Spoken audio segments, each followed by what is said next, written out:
দ্বীনি শিক্ষা অর্জনের যাকাত দেওয়া যাবে কিনা। জি, দ্বীনি শিক্ষা মাদ্রাসায় পড়ে দ্বীনি শিক্ষা অর্জন করতেছে, কোরআন শিখতেছে, এই ক্ষেত্রে যাকাত দেওয়া যাবে। দ্বীনি শিক্ষা কার্যক্রমে ধনী মানুষকে দিবেন না, যিনি গরিব তাকে দিবেন। আবার এখানে প্রশ্ন আসছে তাহলে গরিব হিসেবে দেওয়া যায়, দ্বীনি শিক্ষা তো উল্লেখ করতে হয় না। উল্লেখ করতে হয় এই জন্য অনেক মানুষ আছে তাকে সে যাকাত নেওয়ার উপযুক্ত মানুষ না, কিন্তু তার সন্তানকে দ্বীনি শিক্ষা করাইতে সে পারতেছে না, টাকা লাগে, দূরে পাঠাইতে হয়, বেতন সেতন দিতে হয়।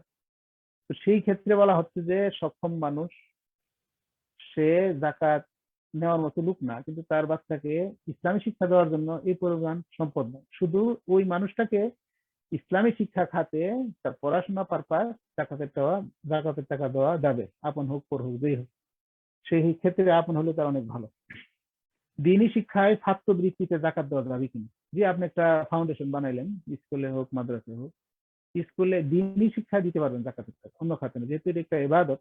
দ্বীনি শিক্ষায় স্টুডেন্ট ওয়েলফেয়ারে, ছাত্র কল্যাণ তহবিলে আপনি দিতে পারবেন, তবে শর্ত হচ্ছে এই তহবিল থেকে শুধু গরিবদেরকে বৃত্তি দেওয়া হবে, ধনীদেরকে না। ধনীদেরকে দিলে আবার হবে না। তাহলে স্টুডেন্ট ওয়েলফেয়ার ফাউন্ডেশনে জাকাতের টাকা দেওয়া যাবে, শুধু স্টুডেন্ট যারা গরিব, তাদের গরিব হিসেবে তারা এমনি হকদার। আবার দ্বীনি শিক্ষার বিস্তারের জন্য স্টুডেন্টদেরকেও দেওয়া যাবে। আশা করি বুঝতে পেরেছেন। আচ্ছা, একটা গুরুত্বপূর্ণ প্রশ্ন আসছে, সেটা হচ্ছে মাল 1 বছর থাকতে হবে, এর ব্যাখ্যা কি। জি, এটা খুবই গুরুত্বপূর্ণ প্রশ্ন। আমি শুরুতে বলেছিলাম মাসালা 2 রকম, একটা হচ্ছে গরিব ঠকানোর মাসালা, আর একটা হচ্ছে ইনসাফপূর্ণ মাসালা। আমরা যেন ইনসাফপূর্ণ মাসালা করি, গরিবকে যেন আমরা না ঠকাই। মাল 1 বছর থাকার ব্যাখ্যা হচ্ছে কোন মানুষেরই মাল, যেই মাল আমি রমজান মাস ইনকাম করলাম, পরবর্তী রমজানে এই মালটা থাকবে, মাল যাবে আসবে যাবে আসবে, এটাই স্বাভাবিক কথা। যে সমস্ত মানুষ এরকম দুর্বল মাসালা গ্রহণ করেন তাদের কিয়ামত পর্যন্ত জাকাত খরচ হবে না। কিছু মানুষ ছাড়া মানুষ একটা ইনকাম করে এটা ধরে রাখেন, এটা বিক্রি করে আরেকটা কিনে, আরেকটা করে আরেকটা করে, এইভাবে মানুষ মাল আবর্তিত হইতে থাকে। সেজন্য এটার ফয়সালা হচ্ছে, সঠিক মাসালা হচ্ছে, আপনি যখন সাহেব নিসাব হইলেন, অর্থাৎ রূপার হিসাবে 50,000 টাকা আপনার হইল, আপনি খরচ করে যাওয়ার পরে 50,000 টাকা মোটামুটি বছর খানিক যাবত আপনার এরকম অবস্থা হয়েছে যে সবসময় আপনার কাছে 50,000 টাকা বা তার সমমূল্য যা বলেছি সব মিলে, স্বর্ণ রূপা গয়না এটা সেটা যা কিছু আছে সব মিলে আপনার 50,000 টাকা যদি রূপা ধরেন, আর 3.5 থেকে 4 লাখ টাকা যদি ধরেন, তাহলে স্বর্ণ হিসাব এই পরিমাণ টাকা আপনার সবসময় ছিল 1 বছর যাবত, তখন আপনি কি হলেন, জাকাত দেনেওয়ালা হলেন। অর্থাৎ বাংলাদেশের মধ্যে ট্যাক্স করার জন্য আমরা 3 সার্টিফিকেট করি, 3 সার্টিফিকেট করলে কি হয়, প্রতি বছর আমাকে দিতে হয়। তার মানে যখনই আপনার কাছে এই পরিমাণ সম্পদ হলো, 50,000 অথবা 4 লাখ, দুইটা স্কুল আমি বললাম যেটাই গ্রহণ করেন, 50,000 ধরলে গরিব বেশি উপকার পাবে, আর 4 লাখ ধরলে আপনি গুণাগার হবেন না, তবে গরিব একটু কম উপকার পেলো। আমি পরামর্শ দিয়ে 50,000 হিসাব করবেন। যখন আপনার কাছে 50,000 টাকা হয়ে গেল, খাওয়া দাওয়ার পর আপনার থাকে বছরে, তখন থেকে আপনি জাকাত দেওয়ার মতো যোগ্য মানুষ হয়ে গেলেন। এরপরে বছরের মাঝখানে ইন এভারেজ হোল ইয়ার আপনার কাছে আনুমানিক 50,000 প্লাস মানে সবসময় থাকলেই আপনি জাকাত দেওয়ার মতো ব্যক্তি। বছর শেষে আপনাকে সমস্ত সম্পদ হিসাব করে, যে টাকাটা 1 মাস আগেও আসছে আপনাকে, এটাকে হিসাব করতে হবে। হিসাব কিতাব করে সমস্ত টাকার 40 ভাগের 1 ভাগ, শতকরা 2.5 টাকা, লাখে 2,500, এই হিসাব করে আপনাকে হিসাব দিতে হবে। আশা করি মাল 1 বছর থাকা না থাকার ব্যাপারে বুঝেছেন। অর্থাৎ ইন এভারেজ আপনার কাছে যদি সবসময় 50,000 টাকা থাকে, গড় করলে সবসময় বোঝা যাবে যে 12 মাসে আপনার কাছে এরকম 50,000 টাকা ছিল বা 4 লাখ টাকা ছিল, তাইলে আপনাকে টাকা দিতে হবে। আশা করি বুঝতে পেরেছেন। আরেকটা প্রশ্ন হচ্ছে, যে কোনো কোম্পানি নিজেই তার সমস্ত শেয়ারের জাকাত আদায় করে, তাহলে শেয়ার হোল্ডারদেরকে কি জাকাত আদায় করতে হবে না। কোম্পানি যদি সমস্ত শেয়ারের জাকাত সেন্ট্রালি আদায় করে ফেলে, তখন শেয়ার হোল্ডার তখন তার অংশের শেয়ারের জাকাত আদায় করতে হবে না। আচ্ছা, তারপরের প্রশ্ন হচ্ছে, বাকিতে মাল কিনেছি তার জাকাত কিভাবে হবে।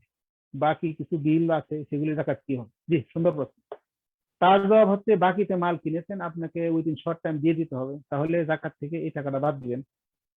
ঠিক তেমনি আপনার কিছু বকেয়া বিল রয়েছে, যেমন আমাদের অনেক সময় বাড়ি ঘরের বিল থাকে, কিছু বেতন, আমার নাইট গার্ডের বেতন বাকি আছে 1 মাসে, ড্রাইভারের বেতন বাকি আছে, বা আপনার ফ্যাক্টরির মধ্যে 10 জন কর্মচারী 100 মানুষ কাজ করে, এগুলি বাকি আছে, উইদিন শর্ট টাইম আপনাকে টাকা দিয়ে দিতে হবে, বেতন দিয়ে দিতে হবে। সেই ক্ষেত্রে আপনাকে ওই এই টাকাগুলি বাদ দিতে পারবেন আপনার হিসাব থেকে, যেহেতু আপনি দিয়ে দিবেন 1 সপ্তাহ পরেই দিবেন, কিছুদিন পরেই দিয়ে দিবেন, হিসাবে বলছেন এখন আপনার কাছে আছে, যেহেতু তাদেরকে নির্ঘাত দিয়ে দিতে হবে, তারা পাওনাদার, বাকিতে মাল আনছেন এই টাকাও দিয়ে দিতে হবে, এই টাকা বাদ দিতে পারবেন মূল জাকাতের টাকা থেকে, মূল হিসাব থেকে। তাহলে বাকিতে মাল আমার আনলে সেই বাকি মালামালের যেটা দিয়ে দিতে হবে within short time, long time না, 5 বছর পরে দেবো সেটা না, 1 বছর পরে দেবো সেটা না, শর্ট টাইমে যেগুলি দিয়ে দিতে হবে সেগুলি বাদ দেওয়া যাবে। ঠিক তদ্রুপ অধীনস্থ মানুষের বেতন শর্ট টাইমে দিয়ে দিতে হবে, সেগুলি বাদ দেওয়া যাবে। তারপরে আপনি ভাড়া থাকেন একটা ফ্ল্যাটের মধ্যে, আগামী মাসের 10 তারিখে ভাড়ার টাকা দিতে হবে, কিন্তু এখন আপনি হিসাব করে বসছেন 1 তারিখ, তখন এই টাকা আবার দিতে পারবেন। বিদ্যুৎ বিল বাকি আছে আপনার, আপনি 15 দিন পরে অফিসে যাবেন বিদ্যুৎ বিল দিতে, সেটাও বাদ রাখতে পারবেন। টেলিফোন বিল, গ্যাস বিল, তারপরে খাজনা, ট্যাক্স ইত্যাদি আপনার উইদিন শর্ট টাইম আপনি দিবেন, সেগুলি আপনি হিসাব থেকে বাদ দিতে পারবেন। আশা করি বুঝতে পেরেছেন। জি, তারপরে হচ্ছে ফ্যাক্টরিতে উৎপাদিত পণ্যের জাকাত কিভাবে হবে, এটা আগে আলোচনা হয়েছে, তারপর আবার বলি। ফ্যাক্টরিতে যত মেশিন পত্র আছে সেগুলির কোনো জাকাত নাই। ফ্যাক্টরিতে কাঁচামাল আছে সেটা আপনার জাকাত দিবেন। আর ফ্যাক্টরিতে উৎপাদিত প্রোডাক্ট যেগুলি আছে, উৎপাদন হয়ে গেছে, সেগুলির জাকাত দিবেন, সেগুলি পাইকারি রেট হিসাব করে আপনাকে জাকাত দিয়ে দিবেন। আর মূল মেশিন পত্র, আসবাবপত্র, ব্যবহারের গাড়ি ইত্যাদি কোনো জাকাত দিতে হবে না। তারপরে হচ্ছে প্রশ্ন, ব্যবসায়িক উদ্দেশ্যে জমি, গৃহ, দোকান, অ্যাপার্টমেন্ট, দালান, কোঠা, আসবাবপত্র ক্রয় করলে জাকাত হবে কিনা? জি, জবাব হচ্ছে ব্যবসায়িক উদ্দেশ্যে যদি কেউ, একজন মানুষের 5 টুকরা 5টা জমি আছে, সে ব্যবসায়িক উদ্দেশ্যে ক্রয় করে, কিনলাম আবার বেচলাম, কিনি বেচি, আমার জমির ব্যবসা, তখন এই জমির একটা রেট ধরে, পাইকারি রেট মোটামুটি মোতাবস্তির, যেটা মিডল একটা রেট ধরে তার হিসাব দিতে হবে, জাকাত দিতে হবে। গৃহ, ঘর, দালান, কোঠা, ফ্ল্যাট আপনি কয়েকটা কিনেছেন, আগে বলা হয়েছে। আপনার মার্কেটে 5টা দোকান আছে, দোকানগুলি ভাড়ার জন্য কিনেন নাই, নিজে ব্যবসা করার জন্য কিনেন নাই, বেচার জন্য কিনেছেন, তখন এই দোকানের একটা মূল্য পাইকারি রেটে ধরে কত হইতে পারে, কত লাখ, কত কোটি টাকার জাকাত আপনাকে দিতে হবে। অ্যাপার্টমেন্ট, দালান কোঠা, আসবাবপত্র, যন্ত্রপাতি, গাড়ি ইত্যাদি সমস্ত কিছু যদি আপনার বিজনেস পারপাস হয়, তখন আপনি এই সমস্ত কিছু টাকার হিসাব পাইকারি রেটে হিসাব করে তখন 40 ভাগের 1 ভাগ জাকাত দিয়ে দিতে হবে।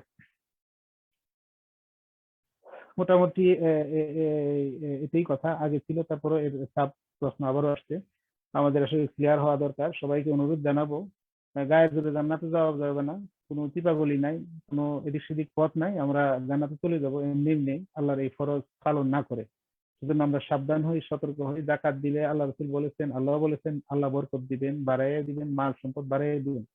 আরব দেশগুলি দিনের দিন ধনী হয় কেন? সেখানে জাকাত ব্যবস্থা আছে, সমস্ত মানুষই জাকাত দেয়, সেজন্য মাল বাড়ে। জাকাত দিলে মাল সম্পদ বাড়বে, জাকাত না দিলে মাল থাকবে না, আপনার হয় আপনার জীবদ্দশায় থাকবে না, না হয় সন্তান, না হয় তারপরে চলে যাবে, দলীয় হয়ে যাবে। আর এই জাকাত না দিলে আমরা জাহান্নামে যেতে হবে। আল্লাহ আমাদের সবাইকে বুঝ দান করুক।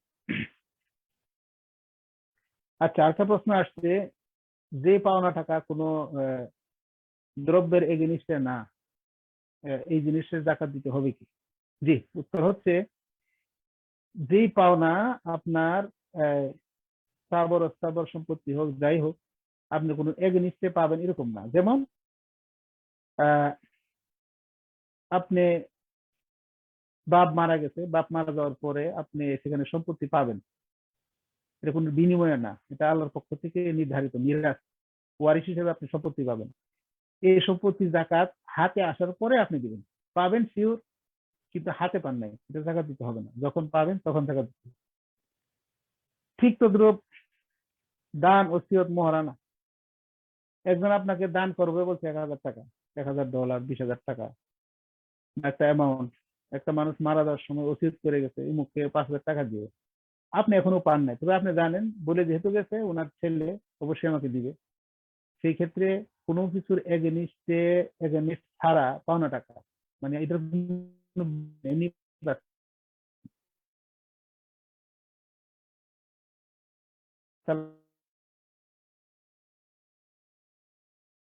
আপনি পাবেন তখন আপনি আমাকে 2 লাখ বাকি আছে, এটা দিয়ে দিবে, যখন পাবেন তখন দিবেন, এর আগে দিতে হবে না, হাতে পাওয়ার পর টাকা দিতে হবে।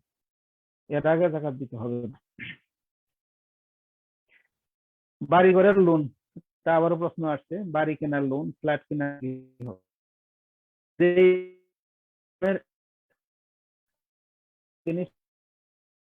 অ্যাসেট আছে, এই লোন হিসাব হবে না, এগুলি আপনি কি। আর আগে বলেছি যে বাড়ি ঘরের অবস্থা তিনটা, একটা হচ্ছে নিজের বসবাসের, আরেকটা হচ্ছে ভাড়া দেওয়ার, আরেকটা হচ্ছে আপনার বিজনেস। বসবাসের হলে আপনি যদি মৌলিক চাহিদা পূরণের উদ্দেশ্যে হয়ে থাকে তাহলে আপনি 1 বছরের কিস্তি মাইনাস করতে পারবেন, এরপরেরটা না। আপনি লোন নিচ্ছেন 32 বছরের জন্য, আপনার হায়াত আছে 15 থেকে 16, এই বয়সে আপনি লোনটা নিচ্ছেন। অনেক মানুষ এরকম আছে যে আসলে হায়াত ক্যালকুলেশন না করে কাজকর্ম করে। আপনি সমাজা দিয়ে দিতে পারবেন না, এই কাজে আপনি হাত দিবেন না, অনুরোধ।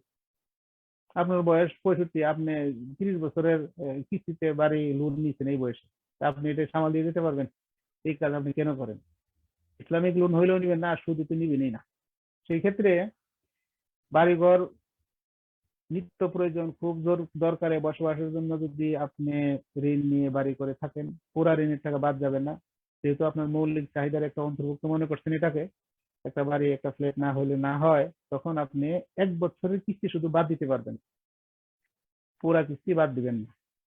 আর বাদ বাকি হচ্ছে যদি আপনার বাড়ি বিজনেস পারপাসে হয়, ভাড়া দেওয়ার জন্য হয়, ভাড়া দেওয়ার জন্য হলে আপনার বা বিজনেস যেহেতু আপনার লোনের এগেইনস্টে আপনার অ্যাসেট রয়েছে, সেহেতু আপনি এই লোন বাদ দিবেন না। আর মৌলিক প্রয়োজনে যেটা বাড়ি কিনেছেন সেটার কিস্তি শুধু 1 বছর বাদ দিতে হবে, বাদ দিতে পারবেন। কথা ভালো করে পরিষ্কার খেয়াল করেন। বিলাসী লোন, মৌলিক চাহিদা প্রয়োজনের জন্য লোন, মৌলিক চাহিদা প্রয়োজনের জন্য আপনার নিত্য প্রয়োজনের জন্য একটা ফ্ল্যাট কিনেছেন, একটা বাড়ি কিনেছেন, কিছু লোন রয়েছে কিস্তিতে নিয়েছেন, সেটা যদি আপনার নিত্য প্রয়োজনীয় হয়, খুব জরুরি হয়ে থাকে, তখন আপনার 1 বছরের কিস্তিটা মাইনাস করতে পারবেন আপনার জাকাতযোগ্য সম্পত্তি থেকে। আর যদি আপনার বিলাসী লোন হয়ে থাকে, বেচা কেনার জন্য করেছেন বা ভাড়া দেওয়ার জন্য করেছেন, সেই ক্ষেত্রে যেহেতু আপনার লোনের এগেইনস্টে অ্যাসেট রয়েছে, সেহেতু ওখান থেকে কোনো টাকা বাদ দিতে পারবেন না। আশা করি বুঝতে পেরেছেন। আচ্ছা, তারপরের প্রশ্ন হচ্ছে, জমি কিনেছেন, ফ্ল্যাট কিনেছেন পরিকল্পনা ছাড়া, আপনি আসলে শিওর না এটা কি আপনি রাখবেন নাকি আওলাদের জন্য রেখে দিবেন, ভবিষ্যতে এদের কাজ কামে এরা লাগাবে, কি করবে না করবে, এমনি কিনেছেন, নাকি আপনি এই বছর কিনেছেন 6 মাস পরে 1 বছর পরে বিক্রি করে দিবেন, না কি করবেন এখনো শিওর না, আপনি স্থির করতে পারেন না, এমনি অপরিকল্পিত ভাবে কিনছেন, জমি হোক ফ্ল্যাট হোক যাই হোক ইত্যাদি হলে। অপরিকল্পিত যদি নিয়োগ করে থাকেন, আমি বিজনেস পারপাস করেছি তাহলে একরকম, আর নিজের বসবাসের জন্য করেছি একরকম, আর তাই কি করবো আমি এখন নিজেও শিওর করতে পারতেছি না, সেই ক্ষেত্রে হলে এর জাকাত দিতে হবে না। যখন বিক্রি করে দিবেন তখন বিক্রিত টাকা জাকাত দিবেন। আশা করি বুঝতে পেরেছেন। অর্থাৎ পরিকল্পনাহীন, পরিকল্পনা বলতে আপনি কি বিজনেস নাকি ভাড়া নাকি নিজে বসবাস, কোনোটাই আপনি ঠিক করতে পারেন না এখন। এই ক্ষেত্রে মাসালা হচ্ছে আপনি এটার জাকাত না দিলে হবে। যখন বিক্রি করে দিবেন, যখন আপনি ফাইনাল ডিসিশন নেবেন, তখন সেই মাসালা আসে, সেই মাসালা অনুযায়ী আপনাকে আগাইতে হবে। হিসাব বর্ষ কখন ধরতে হবে? হ্যাঁ, সুন্দর প্রশ্ন। হিসাব বর্ষ হচ্ছে আমরা জাকাত রমজানের ভিতরে হিসাব করা জরুরি না। অনেকে আমরা মনে করি রমজানে জাকাত দিলে সব বেশি হবে, এটা আসলে আমাদের নেক ধারণা আর কি। নেক ধারণা, আল্লাহ কবুল করুক। জাকাত হচ্ছে আপনার নির্ধারিত একটা অংশ, এটা রমজানে দিন আর রমজানের বাইরে দিন, এটা পানা টাকা গরিবে পাবে আপনার থেকে, কিন্তু আপনি এমনি দান না। এমনি দান হলে রমজানে আপনি বেশি পাবেন। জাকাত তো এটা প্রাপ্য হক, এটা আপনি রমজানে করতে পারেন, রবিউল আউয়ালে করতে পারেন, জিলকদ জিলহজ যখন ইচ্ছে তখন করতে পারেন। যেহেতু রমজানের মাস বরকত মাস, আমরা ফিতরা দিয়ে থাকি, বিভিন্ন দান খরচ করে থাকি, জাকাত তো আমরা এই মাসেই করি আর এই আর কি, এটা উত্তম, ভালো, অসুবিধা নেই, এটা ভালো। তো কখন থেকে আপনি হিসাবটা করবেন? আপনি রমজানের 1 তারিখ থেকে পরবর্তী রমজানের 1 তারিখ পর্যন্ত আপনি একটা ডেট ঠিক করবেন। আমি রমজানের 1 তারিখ, 5 তারিখ, 10 তারিখ ঠিক করে এই তারপরে আপনি ঠিক করবেন। আর প্রথম কখন সাহেবের নেশাব যখন হচ্ছেন, অর্থাৎ যখন আপনার খরচ টরচ বাদ দিয়ে মোটামুটি ভাবে বছর খানেক আপনার কাছে 15,000 টাকা সবসময় ইন এভারেজ থাকে, তারপরে আপনার অথবা 4 লাখ টাকা থাকে সমস্ত সম্পত্তি, যা কিছু বলা হয় কিছু করবে, তাহলে তখন থেকে আপনি সাহেবে নেশাব, অর্থাৎ আপনি জাকাত দেনওয়ালা হয়ে গেলেন। এই দেনওয়ালাটা যদি মহরম মাস হয় তাহলে আপনি মহরম থেকে হিসাব করবেন, সফর হলে সফর থেকে হিসাব করবেন। আর যদি মনে করেন না আমি রমজান থেকে হিসাব করবো, তাহলে ফ্রাকশন মান্থ গুলি ভাঙতি মাসগুলি আপনি অ্যাড করবেন। মোট কথা হচ্ছে জাকাতের হিসাব সৌর মাসে হবে না, চান্দ্র মাসে হবে, চাঁদের মাসে, চাঁদের বছরে, তাদের বছরে জাকাতের হিসাব হবে। জানুয়ারি ফেব্রুয়ারি বৈশাখ হিসাব হবে না। তাদের দুটো ইবাদত, আর সমস্ত ইবাদত চাঁদের তারিখের সাথে সংশ্লিষ্ট, এটা মনে রাখতে হবে। সেই হিসাবে জাকাতের হিসাবেও আমরা চাঁদের মাসে হিসাবে করতে হবে, বছর হিসাব করতে হবে। সাহেবেন হিসাব হওয়ার পর থেকে আমাদের হিসাব করতে হবে, মাল সম্পত্তি যে মাস থেকে আমি হয়েছি সেই মাস থেকে হিসাব করতে হবে। আর যদি রমজান মাসকে নির্ধারণ করেন তাহলে ভাঙতি মাসগুলি হিসাব করে প্রথম বছর আপনি হয়তো 16 মাসের হিসাব করবেন, বা 15 মাসের হিসাব করবেন, বা 22 মাসের হিসাব করবেন, সেইভাবে। আশা করি বুঝতে পেরেছেন। হ্যাঁ, আবারও আসছে সুদের টাকার জাকাত আছে কিনা, ঋণপত্র ইত্যাদি। জি, সুদ, আপনি সুদের মধ্যে মাল লাগাইছেন, টাকা লাগাইছেন, ইসলাম বলে সুদ হলো হারাম, শক্তিশালী হারাম। আল্লাহ সুদ হারাম করেছে, রাষ্ট্র সুদ হালাল করেছে, তার মানে রাষ্ট্র শিরিক করেছে। কথাগুলি বুঝে নিবেন। তো সুদের টাকার জাকাত ইসলাম চায় না। ইসলাম বলে এগুলি ফেরত দাও, সমস্ত সুদ হারাম, রহিত। আপনি ঋণপত্র এটা সেটা যত রকমের সুদি পলিসির মধ্যে টাকা লাগাইছেন, লাভের জন্য টাকা লাগাইছেন, মূল টাকা আপনার হালাল, এই হালাল টাকার জাকাত দিবেন। সুদের টাকা ইসলাম চায় না। এগুলি আপনি সওয়াবের নিয়ত ছাড়া দান করে দিবেন যদি তোবা এসে থাকে। আর যদি না এসে থাকে, আল্লাহ মালুম কি হয় জানি না। সুদ, আল্লাহ রাসূল বলেছেন যে কিয়ামতের আগে ঘরে ঘরে সুদ হবে, সুদ যাবে। এখন এই ঘরে ঘরে সুদ গেছে কিনা আপনারাই দেখেন। এমন কোন গ্রাম নাই সুদ যায় নাই। যে রন্ধ্রে রন্ধ্রে সুদ, সব জায়গায় সুদ। আল্লাহ সুদ হারাম করেছেন, রাষ্ট্র সুদ হালাল করেছে। আল্লাহ বেপরদায় হারাম করেছেন, রাষ্ট্র হালাল করেছে। যে করুক সেই দোষী। এগুলি জবাব দিতে আমাদেরকে অবশ্যই হবে। সবাইকে পরামর্শ, পার্সোনালি যতটুকু সম্ভব বেঁচে থাকা যায় বেঁচে থাকেন। দুনিয়ার হালহাই কতটা একটা ভালো না, দুনিয়া কয়দিন থেকে জানি না। সেজন্য সবাইকে আহ্বান করব, তওবা করেন, তওবায় ফিরে আসেন, জাকাতের হিসাব ভালোভাবে করেন। তাহাজ্জুদের নামাজ সারা রাত পড়লেন, জাকাত দিলেন না, জান্নাতে যাওয়ার আশাও করেন না, কল্পনাও করেন না। জাকাতের হিসাব কিতাব করেন নাই, তিন চিল্লা না জীবন চিল্লা লাগাইলেও জান্নাত যেতে পারবেন না। বড় আলেম হোক ছোট আলেম হোক, জাকাত দেন নাই, আপনি পার হইতে পারবেন না। জাকাত হচ্ছে ফরজ, নামাজ যেমন ফরজ, জাকাত স্ট্রং ফরজ। নামাজের সাথে সাথে জাকাত, ইমানের পরে নামাজ, কালেমার পরে নামাজ, তার ফরজ হচ্ছে জাকাত। না দেওয়ার জন্য আমরা হয়তো 5 নম্বরে নিয়ে খারাপ করছি। জাকাতের রুল নম্বর হলো 3। রুল নম্বর 3 আর রুল নম্বর 5 এক জিনিস না। জাকাতের পজিশন থার্ড, 3ই বলতে হবে। কলমা নামাজ রোজা হজ জাকাত, এভাবে না। কলমা নামাজ জাকাত রোজা হজ, এভাবে হচ্ছে সিরিয়াল। যাই হোক, সিরিয়াল যেভাবে বলেন, পাঁচটাকে আমরা সমানভাবে গুরুত্ব দিই। জাকাত হচ্ছে স্ট্রং এবং অনেক শক্তিশালী। এর মাধ্যমে সমাজে অনেক কিছু শৃঙ্খলা সাধিত হয়। কোনো মানুষ না খায়া থাকে না, ইসলামী অর্থনীতি থাকে। আর হচ্ছে 20 বছর আগের রিপোর্ট হচ্ছে, বাংলাদেশে যদি সঠিকভাবে জাকাত দেওয়া যায়, 20 বছর পরে বাংলাদেশে কোনো গরিব মানুষ থাকবে না, কোনো গরিব মানুষ থাকবে না। তারপরে প্রশ্ন হচ্ছে শাড়ি লুঙ্গি দিয়ে জাকাত দেওয়া যায় কিনা। না, শাড়ি লুঙ্গি দিয়ে জাকাত দেওয়া, এটা হলো আপনাদের বাংলাদেশি কিছু ধনী মানুষের মন মস্তিষ্ক। এরকম শাড়ি, এরকম লুঙ্গি 3 বার ধুইলে এটা শেষ, এই জাতীয় সিস্টেমে কোনো জাকাত আদায় করার নিয়ম আল্লাহ রাসূল বলেন নাই। দুনিয়ার অন্য কোনো জায়গায় আছে বলে আমার জানা নেই। দেশ বিদেশ বহুত জায়গায় দেখেছি আলহামদুলিল্লাহ এই জাতের সিস্টেম। মানুষ বাড়ির মধ্যে ভিড় করবে, একটা শাড়ি দিবেন, একটা লুঙ্গি দিবেন, এই কামড়া কামড়ি কাপড়ের জন্য 300 টাকার শাড়ি দিলেন, 3 বার ধুইলে শেষ। এই মহিলার শাড়িটা, 300 টাকার শাড়িটা আবার 150 টাকা বিক্রি করে আবার আরেক জায়গায় দিয়ে দিচ্ছে দোকানওয়ালাকে। এই হলো অবস্থা। এগুলি দিয়ে আদায় হয় না।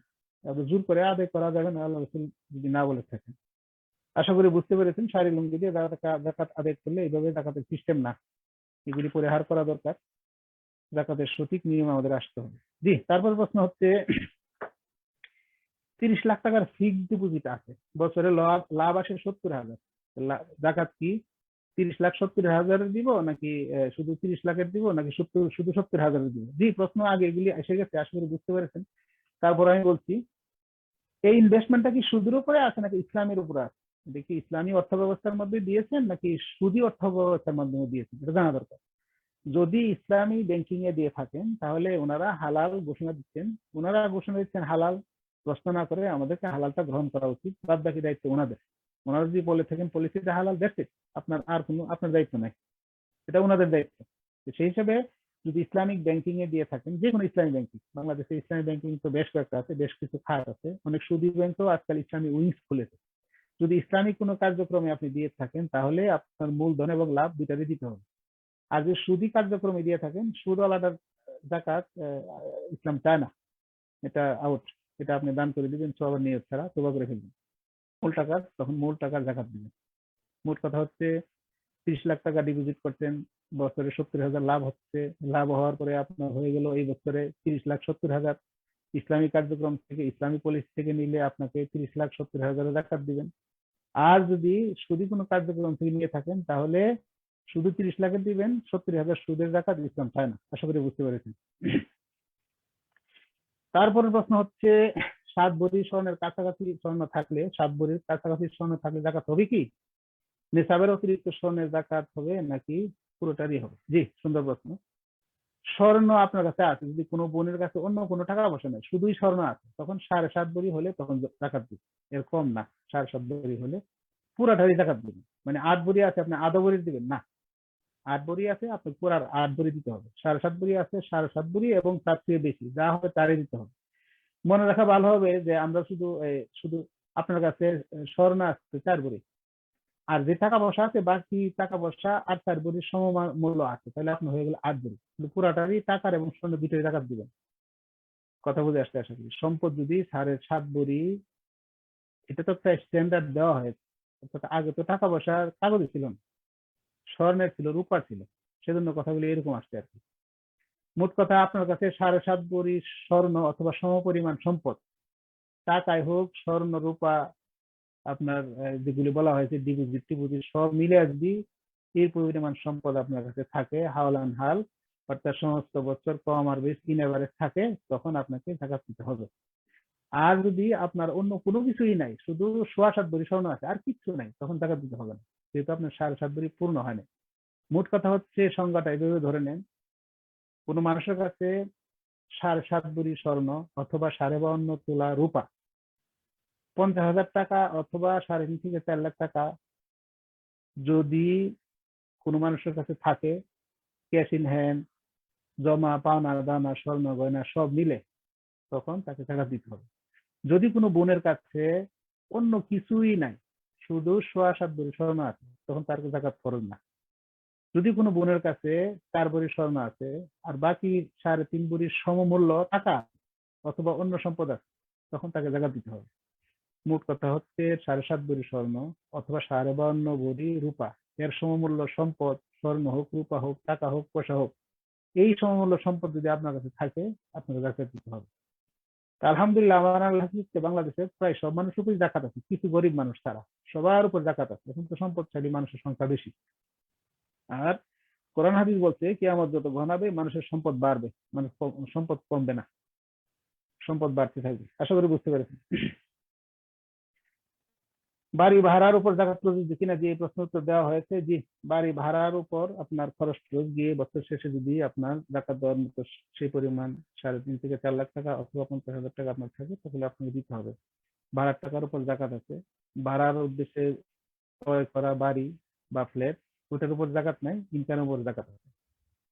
বেচা কেনার উদ্দেশ্যে ফ্ল্যাট বাড়ি কিনে থাকলে পুরাটার উপর জাকাত আছে। শুধু বসবাসের জন্য ক্রয় করে থাকলে সেটার কোনো জাকাত নেই। জাকাত প্রদানের এলাকা আগে বলেছি, নিজের এলাকায় বাছাই করবেন অগ্রাধিকার, নিজের আত্মীয় স্বজন, ভাই বোন, পাড়া প্রতিবেশী, বংশীয় মানুষ, বাপের বংশের মানুষ, মায়ের বংশের মানুষ, শ্বশুর বংশের মানুষ, ওনাদেরকে আগে বাছাই করতে হবে, তারা হচ্ছে অগ্রাধিকার।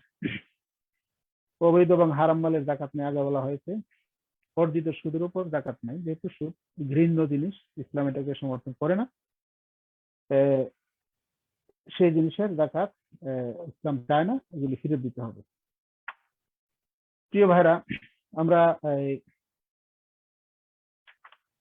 একটা কথা আগের প্রশ্নের মধ্যে বাকি রয়ে গেছে।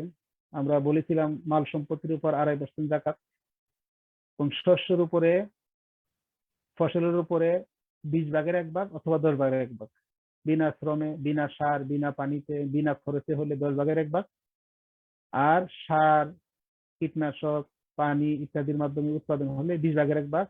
যতবার হয় ততবার দিয়ে দিতে হবে। কিসে দিতে হবে? ধান, গম, ভুট্টা, পাট, সরিষা, মধু, খেজুর, লবণ, মাছ, কিশমিশ ইত্যাদির উপরে।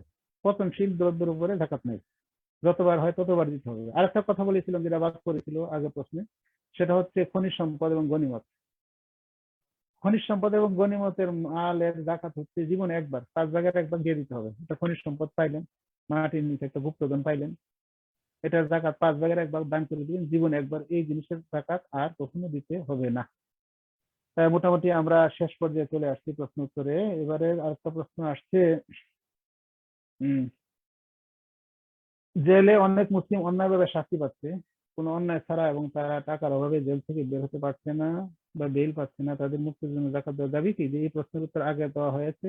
জিহাদ ফি সাবিলিল্লাহর অংশ হিসেবে জালিমের কারাগারে, তাগুতের কারাগারে, দাজ্জালি শাসন ব্যবস্থার কারাগারে, ফেরাউনি শাসন ব্যবস্থার কারাগারে অন্যায়ভাবে নির্দোষ মানুষ জেল থাকছে, তাকে মুক্তির জন্য জিহাদ ফি সাবিলিল্লাহর অধীনে জাকাতের টাকা খরচ করা যাবে। এবং যুদ্ধবন্দী যদি থাকে, যুদ্ধবন্দীর মুক্তির জন্য জাকাতের খরচ করা যাবে। কোনো নিরপরাধ মানুষ, অপরাধী মানুষের ক্ষেত্রে নিরপরাধ হইতে হবে, সে নির্দোষ মানুষ হইতে হবে। তাইলে অপরাধী মুসলিম তাকে ছোড়া এড়ানোর জন্য জাকাতের টাকা ব্যবহার করা যাবে না। আশা করি বুঝতে পেরেছেন। অমুসলিম দেশে মুসলিম কয়েদিদেরকে ছুটানোর জন্য ইহুদি নাসারা জাকাতের পয়সা দেওয়া যাবে কিনা? ইহুদি নাসারা লয়ের জন্য অমুসলিম দেশে মুসলিম কয়েদি কেন, সে কয়েদি কেন হলো? সে যদি নির্দোষ হয়, আমি আবারও বলছি, নির্দোষ মানুষ, এবার মুসলমান দেশে হোক আর অমুসলিম দেশে, যদি সে নির্দোষ হয় তাহলে একই। আর দোষী আপনি আমেরিকায় এসে আপনি চুরি করছেন, আপনার জেলে নিয়ে গেছে, আপনি জাকাতের টাকা দিয়ে তাকে জেল ছুটে আনবেন না, হবে না। আপনি জানেন নির্দোষ, 100% শিওর সে নির্দোষ, কোনো কারণে তাকে ধর্মের প্রয়োজনে হোক বা অন্য কোনো কারণে হোক নির্দোষ, সে কোনো অন্যায় করেন, এরকম মানুষকে জেলে নিয়ে গেছে, তাকে কিছু টাকা হলে আপনি ছুটাইতে পারেন। আপনি বলছেন যে মুসলিম লয়ার, এটা হচ্ছে একটা পেশার ব্যাপার। আপনি যাকে স্মার্ট মনে করবেন, যে আপনার এই কাজ, এই বিদ্যায় এই পারদর্শী, তাকে আপনি নিয়োগ দিতে পারেন, সেটা ভিন্ন ব্যাপার। সেটা আপনার মুসলিম লয়ার হইতে পারে, অমুসলিম লয়ার হইতে পারে, সেটা কোনো বিষয় না। বিষয়টা হচ্ছে মানুষটা নির্দোষ, অন্যায়ভাবে সে জেল খাটতেছে, সে মুসলিম মানুষ, তাকে ছুটানোর জন্য জাকাতের টাকা দেওয়া যাবে যেখানে হোক। এই পারপাসে আপনি ও লয়ার কাকে নিয়োগ করলেন সেটা কোনো বিষয় না। এটা দক্ষ যিনি আছেন, আপনি মুসলিম লয়ার নিয়োগ করলেন, তার আইন ব্যাপারে জ্ঞান কম, দেখা গেল টাকাটা পুরাই গেল। এই ক্ষেত্রে আপনি কাকে গণিত ভাই বোনেরা, দীর্ঘক্ষণ যাবত আমরা জাকাতের বিভিন্ন আপনাদের মনে জাগ্রত হয় এমন প্রশ্ন, বিভিন্ন পাঠানো প্রশ্ন ইত্যাদি বিষয়ে আলোচনা হয়েছে। এবং মোট কথা হচ্ছে এই জাকাত, যে সমস্ত জিনিসগুলির জাকাত দিতে হবে, এগুলি আমাদেরকে আবারও খেয়াল রাখতে হবে। যেগুলি জাকাত আছে এগুলি খেয়াল করে আমাদের হিসাব কিতাব করতে হবে, হিসাব কিতাব করে আমাদেরকে জাকাত দিতে হবে। আমি সবাইকে পরামর্শ দিচ্ছি, জাকাতের ক্ষেত্রে আমি যেটা পালন করি বা আমি মেনটেন করি, সেটা আমি আপনাদেরকে পরামর্শ দিচ্ছি। আপনারা একটা খাতা নিবেন, একটা মোটা বড় একটা খাতা নিবেন, যেটা আপনার হায়াত চলে যাবে। লিখবেন প্রথমে আপনার জাকাত, আপনার ব্যাংক ব্যালেন্স, তারপরে যা কিছু বলা হয়েছে, আপনার পার্সোনাল সম্পদ, তারপর অধীনস্থ মানুষ, আপনার স্ত্রী সন্তান যদি থাকে, নাবালিগ হলে নাবালকের জাকাত নাই, যে আপনারা জানেন। আলোচনা টপ টু বটম সবগুলি শুনলে বুঝে নিতে পারবেন, নিজে ফাইন্ড আউট করতে পারবেন। সম্পদগুলি আগে বের করবেন, ক্যাশ ইন হ্যান্ড যা আছে, ব্যাংকে কোথায় কি আছে, আপনার ফিক্সড ডিপোজিট টিডিআর কোথায় আছে, তারপরে আপনার ডিভিডেন্ড কোথায় আছে, বন্ড কোথায় আছে, যা কিছু আছে সমস্ত কিছু লিখবেন। লেখার পরে তারপরে আপনি যা পাবেন মানুষের কাছে, সেটা আপনার, এটা আপনাকে লিখবেন। যেটা প্লাস করে তারপরে মানুষ আপনার কাছে যেটা পাবে দিয়ে দিতে হবে যেটা। আর যেগুলি বাদ দেওয়া যাবে, যেগুলো আলোচনায় বলেছি কোনগুলি কোনগুলি বাদ দেওয়া যাবে। যদি মনে করেন আমার 1000 কোটি টাকা ঋণ আছে, আমি তো মিসকিন না। আমি আবারও বলি, মৌলিক প্রয়োজন চাহিদা পূরণের জন্য যে ঋণ, সেটাকেই ইসলামে ঋণ বলে, অন্যগুলিকে ঋণ বলে না, ওটা শৌখিন ঋণ বলে। আপনি আপনার মাল ডেভেলপ, আপনার লাইফ স্টাইল ডেভেলপ করার জন্য, সম্পদ বাড়ানোর জন্য ঋণ নিয়েছেন, তার এই নিশ্চয়ই আপনার অ্যাসেটও আছে, সেই হিসেবে আপনাকে ওটার জাকাতের হিসাব ধরুন। মৌলিক প্রয়োজনের জন্য যে জাকাত ঋণ, সেগুলি বাদ দিয়ে হিসাব 40 ভাগের 1 ভাগ দিয়ে দিবেন। তারপরে পাতায় লিখবেন কোথায় কোথায় দিলেন, পরবর্তী বছরে মনে রাখার জন্য। এইভাবে যদি আমরা জাকাতের হিসাবটা সুন্দরভাবে নিয়মভাবে আমরা পালন করি, আশা করা যায় জাকাতের হক আদায় হবে। তারপরে যদি কোনো প্রশ্ন উত্তর আপনাদের জানার বিষয় থাকে আমাদের পেজে দিয়ে রাখবেন, ইনশাল্লাহ আমরা পরবর্তী কোনো সময় ইনশাল্লাহ আমরা দিতে চেষ্টা করব। দীর্ঘক্ষণ আপনাদের সাথে ছিলাম, তো আমরা এই পর্যায়ে এখানে শেষ করছি। আল্লাহ আমাদের সবাইকে সঠিকভাবে জাকাত আদায় করার তৌফিক দান করুন। সবাইকে আবারও অনুরোধ জানাচ্ছি আমরা যেন আমাদের এই চ্যানেলকে সাবস্ক্রাইব করি, লাইক শেয়ার দিয়ে আমরা যেন সাথে থাকি। আমরা সমসাময়িক বিষয়ে বিভিন্ন বক্তব্য নিয়ে আসবো ইনশাল্লাহ। আল্লাহ আমাদের সবাইকে কবুল করুন। আপনাদের সবাইকে আবারও ওয়েলকাম করছি, স্বাগত জানাচ্ছি এবং ধন্যবাদ জানাচ্ছি দীর্ঘক্ষণ আমাদের সাথে থাকার জন্য। এবং আপনাদের সবাইকে আবারও ধন্যবাদ জানাচ্ছি এবং পরবর্তী যারা শুনবেন তাদেরকে ওয়েলকাম করছি আমাদের চ্যানেলের সাথে থাকার জন্য। দেশ থেকে, বিদেশ থেকে, বিশেষ করে আমেরিকা থেকে এবং বাংলাদেশ থেকে আপনারা যারা দীর্ঘক্ষণ যাবৎ আছেন সবাইকে মোবারকবাদ। সর্বশেষে আমি মোহাম্মদ মাহবুবুর রহমান সরাসরি আমেরিকার নিউ ইয়র্ক থেকে আপনাদের সাথে এতক্ষণ ছিলাম। সবাইকে ধন্যবাদ জানিয়ে এবং এই চ্যানেলকে সুক্রিয়া জানিয়ে যে সুন্দর একটা আয়োজন করার জন্য বর্তমান সময় অনুযায়ী তাদেরকে ধন্যবাদ জানিয়ে শেষ করছি। আসসালামু আলাইকুম ওয়া রাহমাতুল্লাহি ওয়া বারাকাতুহু।